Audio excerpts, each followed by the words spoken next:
means is that the United States is trying to provoke and saber rattle with another nuclear power, right? This is what we were supposed to be afraid of was going to happen with Donald Trump, right? We couldn't have, he's a crazy man who's going to have his finger on the nuclear button. And now we have Demented Joe, who is saber rattling with two nuclear powers, and they get the corporate media sponsored by the military industrial complex to get Americans to cheer it on. And why do Americans cheer it on? Because they have no idea what's actually happening with their foreign policy. And what's worse is they have no idea that they have no idea that they don't have any idea what's happening with their foreign policy. We have 400 military bases surrounding China since the Korean War. Do we really think that China is getting ready to invade the United States? Because I tell you, they're not. They make everything we use in the United States. Why? Because the same people who want this war are the same people who took the good jobs that are manufacturing jobs in America, turned them into low-paying, crappy jobs, and then shipped them to China. And then we get angry at them for the system that we set up. If they're so corrupt, because that's the thing, Americans have no idea how corrupt their government is.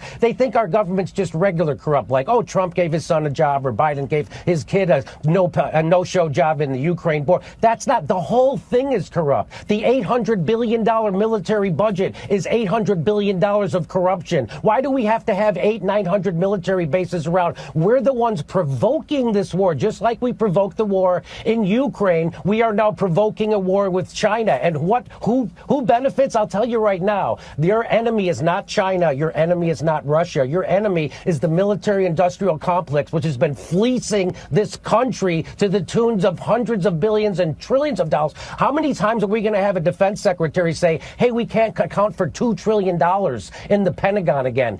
Which has happened twice now in my lifetime. So, again, people are being, the war machine cannot be stopped. Who's running this country? The war machine. It certainly isn't Joe Biden making these decisions. I would like to know who is making the decisions. And I just want to remind everybody, the United States is the world's terrorist. We just set the Middle East on fire in the last 20 years, and now we're doing a proxy war in Ukraine, which we provoked, NATO provoked, and it was just admitted that we provoked it by the former Prime Minister of Germany. And now we're trying to saber rattle with China, and they're predicting a war.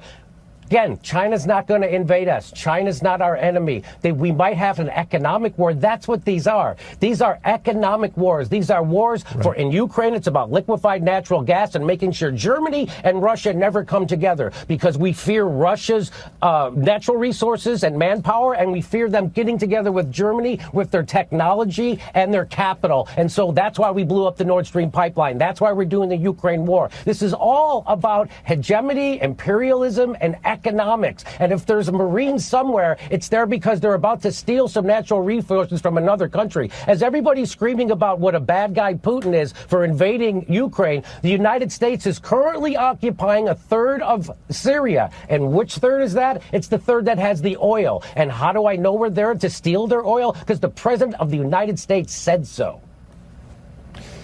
And we're not even benefiting economically. Of course, that's the rub. Jimmy Dore, appreciate it. Thank you.